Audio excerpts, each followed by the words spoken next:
Sisi, may tanong lang ako sa'yo. May maliit ako na sari-sari.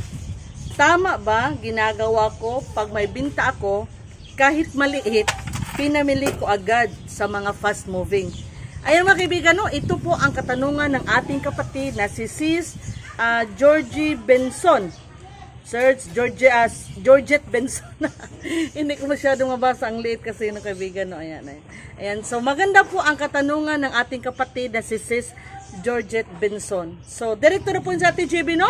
Para naman wala nang magbasa atin, no? Paikot-ikot tayo. So Sis Georgette Benson, ito po, you are doing the right thing. Tama po ang ginawa nyo.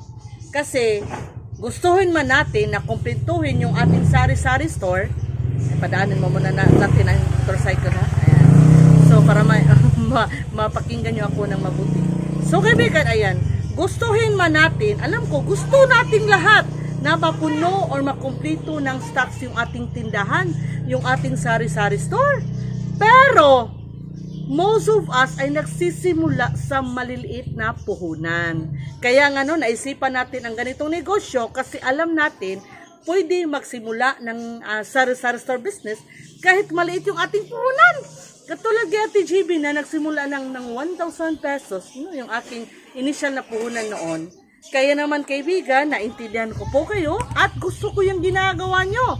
Lalo na sa iyo, Sis Georgette Benson, na inuuna nyo po ang mga fast moving products. Ayan, diba? So, maliit ang ating benta. Maliit lang kasi yung ating sari-sari store. Obviously, hindi ito kompleto kasi nga maliit. No, maliit lang ating benta or ating capital. Kaya maliit ang ating benta. Kaya naman, palagi kong sinasabi sa aking mga previous vlogs, previous videos, no, na dapat focus muna tayo sa fast moving products. At hindi lang ako nagsasabi nito. Halos lahat ng sari-sari store business owners, no, ay ganito ang ginagawa. Bakit tayo mag-focus sa mga fast-moving products? Kasi naman, para mabilis or ma-roll agad yung ating puhunan. O, diba? Katulad kay Ate GB na noon, 1,000 lang yung aking puhunan. Kung magkano yung binta ko today, paggabi, binibilang ko yung aking benta, yung aking sales, ito yung ginagamit ko kinabukasan pang pamalingki, pang grocery. Inuuna ko talaga yung fast-moving products. No? Bakit? Kasi nga, gustuhin ko man magtinda ng mga hindi fast-moving that time, hindi ko magagawa. And naisip ko, para lumaki yung aking pera, yung aking initial na puhunan, instead na mangutang ako that time, ayaw ko kasi mangutang kasi sa tingin ko talaga nakaka-stress yun. That time, hindi ako umutang. So, ang ginagawa ko, yung binta or sales namin, binibili ko yung fast-moving. Yung kung anong palaging hinahanap ng mga kapitbahay ko, ng mga customers ko. And eventually, kasi nga, inuuna natin yung fast-moving, so mabilis mabinta yung ating paninda, mabilis maubos, mabilis ma-roll yung ating puhunan, so mabilis na yung kikita. So eventually, yung 1,000, kunwari, yung akong, based on my experience, yung 1,000 ko na puhunan, mabilis siyang lumaki. Bakit? Roll ng roll. Ang bawat benta ko, no, yung kita ko sa benta ko, yung profit ko, hindi ko ginagalaw. Hindi ako nag-iipon that time. Kung ngayon, palagi kong sinasabi na dapat nag-iipon tayo gamit yung ating profit or kita sa tindahan, sa ating sari-sari store, that time, kahit ngayon kaibigan, sinasabi ko sa iyo, pag bago ka lang simula ng yung tindahan, huwag ka muna mag-ipon. I-roll mo muna yung pera hanggang lumaki ito, hanggang makumplito ang yung tindahan. Kasi naman, bawat binta natin, no, ng mga produkto, mayroon tayong profit, mayroon tayong tubo, di ba? So yung tubo natin dito, kahit maliit, pero accumulate na yun, dadami yun, lalaki yun. Yung ating mga tubo na hindi natin ginagalaw, yung ating kita, hindi natin ginagalaw for personal use, niro-roll natin, so madagdagan yung ating mga stocks hanggang sa pwede na tayo, no? Pwede nating mapuno yung ating tindahan. So kung sa simula, hindi ka pwede, o gustuhin mo man, hindi talaga pwede na magtinda ka ng mga non-food items Kasi yung mga non-food, hindi talaga yun fast moving. So gustuhin na natin ng mga na magtinda nun pero parang imposible kasi maliit lang yung ating puhunan. So, ikaw na nag-focus sa fast moving, mabilis marulan yung puhunan, siyempre mabilis ka rin kikita, mabilis lalaki yung iyong puhunan. Ngayon, pag malaki na, marami ka ng pera, magdagdag, pwede ka na magdagdag, pwede mo nang idagdag yung mga produkto na hindi fast moving. Ito yung ginagawa ko noon. Kung noon hindi ako nagtitinda ng nail cutter, ngayon may nail cutter na ako. Kung noon hindi ako nagtitinda ng tsinelas, ngayon may tsinelas na sa tindahan ko, mga walis. Wala ako niya noon. Wala nga akong school supplies noon. Ngayon meron na. Bakit?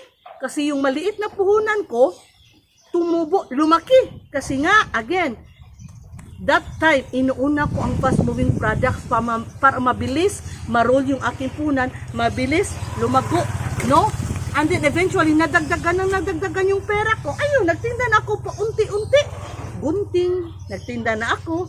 Yung mga lampaso, nagtinda na ako. Noon, wala. No, kahit ito, kaibigan, no? Yung ketchup ko noon, UFC Papa, ngayon meron tayong Del Monte. Kasi nga, nadagdagan yung aking puhunan. Kasi, first time ko mag-open noon, nag-focus ako sa fast-moving products. Kung hindi mo alam kung ano yung mga fast-moving products, pwede ka magtanong sa iyong kapitbahay, ano ba ang palagi ninyong binibili? Eventually, araw-araw sa pagtitinda mo, malalaman mo ano yung mga fast-moving products. Kasi nga, ito yung palaging hinahanap ng mga customers natin. No? Gusto nyo malaman yung kung ikaw, alam ko, some of you, bago lang nagsimula, oh. Ano ba yung mga fast-moving products? Wala nang edit-edit si Ate GB. Papakita ko na sa inyo, be. Oh, pag bago ka magsimula na yung tindahan, magtinda ka ng itlog. Napaka fast-moving ng itlog. Halos araw-araw. Magtinda ka ng mga kape. Kung hindi mo kaya kumpletuhin ang lahat ng klase ng kape, ayan, against the light tayo, no? Ay, magtinda ka ng dalawang klase muna. No, magmasid ka. Magtanong ka sa yung kapitbahay, ano ba yung coffee na palaging nilang hinanap? Yun muna itinda mo. Yung mga hindi fast-moving na coffee, tsaka mo na lang itinda. Yung munang mga Nescafe, kasi fast-moving yan. Kopi ko, fast-moving yan. O, diba? Gatas, fast-moving si Bourbon. Oh, sorry ha, against the light tayo, pero nakikita nyo naman, no? Ayan, yung mga candies, fast-moving yan. Mag-focus kayo. O, papakita ko, pupunta tayo sa labas. Ito kasi yung mga fast-moving products, palagi may naghanap, lalo na yung mga kids, mga bata. Unahin mo talaga ito, kaibigan. Aside na malalaki yung, medyo malaki yung profit, ayan. So, palaging may naghanap, lalo yung mga kids. Alam naman natin yung mga bata. Yan si Frances, no? Nag-order kasi ako ng soft drinks at saka alak. Ayan. So, pinay-prepare niyo yung mga bote. Minutes from now siguro, or isang oras na, from now, darating na yung ating supplier. Again, back to our main topic. So, ito kaibigan mga candy, malaki na ngayon ang tubo ng candy kasi hindi na tag-pesong bintahan natin. Katulad kay Frutos, 4 na piraso ang 1 peso. Ito mga polvoron, mga 3 piraso yan, pang peso itong Judge, 3 piraso sa, hindi peso ha, 3 piraso sa 5 pesos, nalito tuloy ako. Mga junk foods, maliit lang puhunan, mga 7 pesos to 8 pesos, maliban dito na 15, 16. Mabilis ang roll ng pera sa mga junk foods, no? At mabilis talaga yung maubos, lalo talaga mga candy. Kasi most of them, yung mga bumibili sa tindahan, pag may butal, may sukli na 2 pesos, sabi, oy, may sukli ka 2 pesos, sabi, candy na lang Ate GB, o diba? So, magtinda ka ng candy. Ay, Mads, yung masipag ko na Mads, no? Masipag nag-work sa Jollibee at nagtitinda pa ng ulam. Ayan, masipag talaga, no, yung aking Mads. Tularo natin siya, kaibigan, masipag talaga. Yun yung mga tao na asinso, masisipag. Ayan, katulad ni Francis, oh, masipag siya. Ayan, tayo si Ate JB rin masipag. Yung mga biscuit, may naghanap niya, no? Pang partner sa coffee. Ayan. So, may mga fast-moving products, kaibigan, na kailangan meron kasi yung tinan. Ayan. Kahit yung sigarilyo, napaka-fast-moving. Pero yun nga, napakalaki ng puhunan ng sigarilyo. Gusto ko man, ito yung mga sigarilyo ko na na-open. And meron tayong hindi pa open dito. Yan, mga sigarilyo. Mga sabon. Kung hindi kaya ng budget, huwag mo munang kumplituhin bawat lahat ng klase. Mga 3 piraso kada bawat produkto. Yan, kung sa wings, maraming kulay si Ate GB, pwede isang kulay muna sa'yo o 2 muna ang kulay. Ayan, mga shampoo. Focus tayo sa mga fast-moving products ito. Mga fast-moving, ayan kaibigan. Yung mga alak, fast-moving lang yan kung sa Saturday o Sunday, okay? Ayan, mga sabon. Yun yung mga fast-moving products niya, mga patis, mga suka, mantika. Araw-araw may naghanap ng mantika. Ito yung Yakult, pag puno, 10 pesos. Pag kalahati, 5 pesos. Pero hindi na ako nagtitinda ng kalahati, ha? 10 pesos isang Yakult. Mga asukal, nasa ilalim. O, diba? Yung mga, ito, spices, Bombay, sibuyas, Bombay, tawa, o, sibuyas, Bombay, garlic, o, ahos sa Bisaya. Meron kayo yan, o. Yan, mga ganito, kaibigan, kompleto yan, nasa ilalim, mga kamatis, o, diba? Mga fast-moving products. Kahit na yung soft drinks, fast-moving yun, no? Pero yan, malaki lang yung puhunan. O, diba? Fast-moving alak, fast-moving yan. At ngayon, nadagdag sa aking negosyo, pag meron ka ng refrigerator, kaibigan, magtinda ka nito. Pakita ko sa inyo, ha? Ganito, mga frozen foods, di ba? Mga hotdog, mga ham. Pag magtinda ka niyan, magiging fast moving yan, no? Pag malaman na yung mga kapitbahay kasi nga lalo na sa class days, yung mga araw ng pasok sa school, mabilis lang lutuin yung mga frozen foods kaya mabilis mabinta. No, mga noodles, fast moving to, malapit na maubos. Lalo na bigas, araw-araw may naghanap ng bigas. So may mga ganito, hindi yan fast moving, pero may mga produkto rin na napaka fast moving. Kaya tayo, dapat mag-focus tayo nito. Para naman, mabilis ma-roll yung ating pera, ayan. At mabilis tayong kikita, at mabilis madagdagan yung ating stock. So, wala nang edit-edit sa ating JB, no? So, again, sis, Georgette Benson, napaganda po ng ginawa nyo, na kayo po ay nag-focus, nag-focus kayo sa pamimili ng fast-moving products. So, 99.9%, no? Malaki ang just na lalaki yung tindahan mo. Yung maliit na tindahan mo ngayon, lalaki yan. That is based on my personal experience sa aking 24 years na pagtitinda. At sa mga kilala ko rin na sari-sari store owner, no, na malaki na yung mga tindahan. Kasi nga, nag-focus tayo sa fast-moving products. No, lalo pag hindi ka muna magpautang, okay na magpautang, pero pag bagong simula, huwag ka muna magpautang. I-roll mo muna yung pera mo, huwag mo munang ipautang, at huwag ka munang mag-ipon, tsaka ka nalang mag-ipon kung medyo malaki na yung pera mo, will establish na yung tindahan. Okay? Again, thank you so much mga kaibigan, tinapos nyo po ng dulo yung aking video.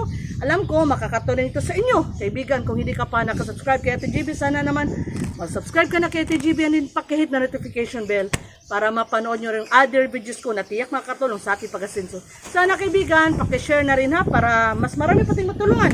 Please don't skip that, kaibigan. Malaking tulong po ito sa amin ng aking family. So, yun kaibigan, ang gagawin ko, maglilista ako ng mga dapat kong bilhin. Wala kasing delivery ngayon kasi Sunday. So, meron tayong mga ahinte, pero hindi sila pumupunta pag Sunday. Sa Lunes, wala rin, no? So, yung ahinte natin kay grocery, sa Martes, Huwebes, Sabado yung delivery, kay Pure Gold sa Friday.